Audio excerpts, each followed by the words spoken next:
अस्सलामुअलैकुम guys, welcome back to code lab with Maryam. आज के लेक्चर में हम सीखेंगे इफ़ स्टेटमेंट को, जिसे हम रीड करेंगे और सीखेंगे कि हम इसे किस तरह यूज़ कर सकते हैं अपने प्रोग्राम्स में। ठीक है, तो मैं सबसे पहले जो है वो आपको बता दूं इसका सिंटैक्स कि इफ़ का जो है वो सिंटैक्स क्या होता है। सबसे पहले इफ़ स्टेटमेंट में हमारे पास आता है इफ़ का कीवर्ड एंड देन ये वाली ब्रेसेस जो है ये यूज़ होती हैं ओपनिंग एंड क्लोजिंग ब्रेसेस। उनमें कंडीशन होती है, जो स्पेसिफिक कंडीशन हमें प्रोग्राम में गिवन होती है वो हम कंडीशन यहाँ पर राइट करते हैं। अगर हमारी कंडीशन जो है वो ट्रू होगी देन हमारी ये जो बॉडी है इफ़ स्टेटमेंट की ये एग्जीक्यूट होगी। आप ये जो है वो ध्यान से देख लें कि अगर जो है ये कंडीशन ट्रू होगी तब ये बॉडी एग्जीक्यूट होगी।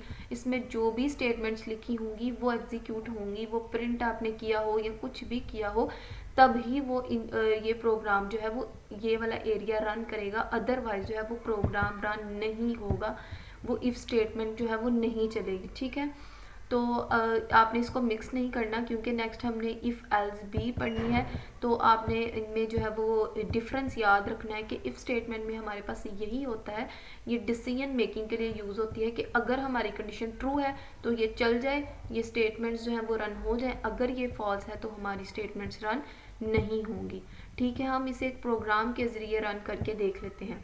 सबसे पहले हमने अपनी प्रोग्राम की बॉडी क्रिएट करनी है अपने सी प्रोग्राम की। ठीक है, हेडर फाइल्स इंक्लूड की एंड देन हम मेन फंक्शन लिखेंगे बॉडी। ठीक है, अब मैं क्या चाहती हूँ, मुझे जो प्रोग्राम में कंडीशन दी गई है मैं आपको वो बता देती हूँ। ठीक है, मुझे कंडीशन दी गई है कि अगर इफ़ एंटर मार्क्स जो है वो सॉरी गिवन मार्क्स जो होंगे मेरे पास, if given marks are greater than 50 then display pass। ठीक है, ये मेरे पास जो है वो मेरे प्रोग्राम की गिवन कंडीशन है कि अगर जो मेरे मार्क्स हैं, जो मुझे गिवन मार्क्स होंगे वो अगर 50 मार्क्स से ज़्यादा है 100 में से, तो क्या करो कि वो तुम उसे डिस्प्ले कर दो पास। ठीक है, तो मुझे अब ये किस तरह से करना है, मैं क्या करूँगी, आपने याद रखना है, उसका सिंटैक्स नहीं भूलना। आप जानते हैं सबसे पहले हमारे पास जो है वो इफ़ का कीवर्ड आएगा। सबसे पहले हम लिख लेते हैं यहाँ पर इफ़ का कीवर्ड, अपनी ब्रेस से स्टार्ट करते हैं और इसमें मुझे लिखनी है अपनी कंडीशन।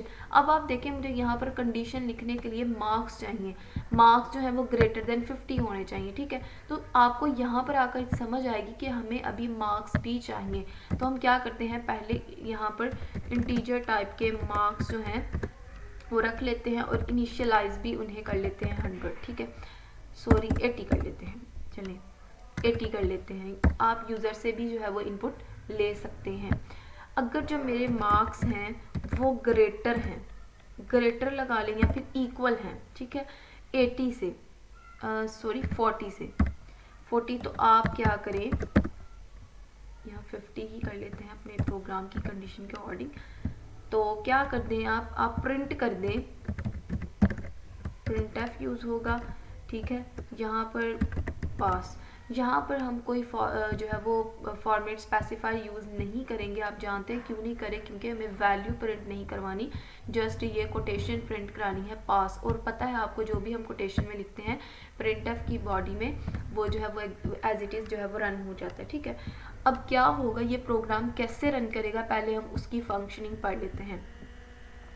सबसे पहले जो है हमारा कंपाइलर वो इसको रीड करेगा, इस लाइन को, वो देखेगा कि इंटीजर टाइप का एक वेरिएबल है जिसका नाम है मार्क्स और उसमें 80 जो है वो वैल्यू स्टोर हो गई। ठीक है, मेमोरी में क्या होगा कि यहाँ पर जो है वो मेमोरी में 80 स्टोर हो गया मार्क्स की स्पेस में। ठीक है, यहाँ पर 80 स्टोर हो गया आपके पास। अब क्या होगा, नेक्स्ट लाइन आएगी, यहाँ पर वो देखेगा इफ़ का कीवर्ड, उसे पता चल जाएगा कि ये इफ़ स्टेटमेंट लिखी गई है। उसमें कंडीशन देखेगा कि अगर जो मेरे गिवन मार्क्स हैं वो ग्रेटर है 50 से तो पास जो है वो डिक्लेयर कर दो। सबसे पहले क्या होगा, वो सबसे पहले जो है वो अपनी मेमोरी में चेक करेगा कि हमारे जो गिवन मार्क्स हैं वो 50 से ग्रेटर हैं या नहीं है। अगर तो ग्रेटर होंगे तो वो ये बॉडी को एग्जीक्यूट कर देगा। यहाँ पर डिफरेंट जो है वो स्टेटमेंट्स हो सकती हैं, ज़रूरी नहीं कि यहाँ सिर्फ एक ही प्रिंटफ हो, डिफरेंट प्रिंटफ भी हो सकते हैं।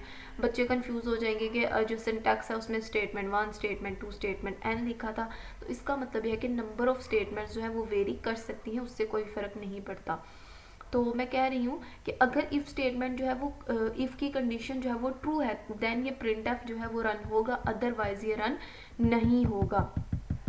ठीक है, हम इसे रन करके भी देख लेते हैं। अभी हमने जो मार्क्स दिए हैं उसे वो 80 दिए हैं और आप जानते हैं कि 50 जो है वो लेस है 80 से। चलिए इसको रन करके देख लेते हैं। देखें आप, पास जो है वो प्रिंट होके आ गया है मेरे पास, ये देखें पास का की जो वर्ड है प्रिंट होके आ गया है। अब हम क्या करते हैं, चेंजिंग करके देख लेते हैं अपने गिवन मार्क्स में। अब मैं क्या करती हूँ, ये पास होकर आया है, मैं इससे देती हूँ 20 मार्क्स। अब रन करके देखते हैं कि अब क्या प्रिंट होकर आता है। ये देखिए अब कोई आउटपुट शो नहीं हुई। क्यों नहीं शो हुई? क्योंकि मैंने उसे सिर्फ इतना बताया था कि अगर इफ़ कि ये स्टेटमेंट कंडीशन ट्रू होगी तो तुम ये रन कर दो, अदरवाइज तुम्हें कुछ नहीं करना। अब जो है वो नेक्स्ट हम इंशाल्लाह पढ़ेंगे else if statement, if else. आपको वहाँ पता चल जाएगा कि अगर हमारे पास इफ़ अगर तो कंडीशन जो है वो ट्रू होती है तो ये एग्जीक्यूट हो जाए, और उसमें आप पढ़ेंगे कि अगर जो है ये कंडीशन ट्रू नहीं होती देन प्रोग्राम को क्या एग्जीक्यूट करना है, वो हम इफ एल्स स्टेटमेंट में नेक्स्ट पढ़ेंगे इंशाल्लाह। आई होप आपको वीडियो जो है उसकी समझ आ गई होगी। अगर आपको वीडियो पसंद आई हो तो इसे लाइक ज़रूर कीजिएगा, शेयर ज़रूर कीजिएगा और चैनल को सब्सक्राइब ज़रूर कीजिएगा। मिलते हैं नेक्स्ट वीडियो में, तब तक के लिए अल्लाह हाफ़िज़।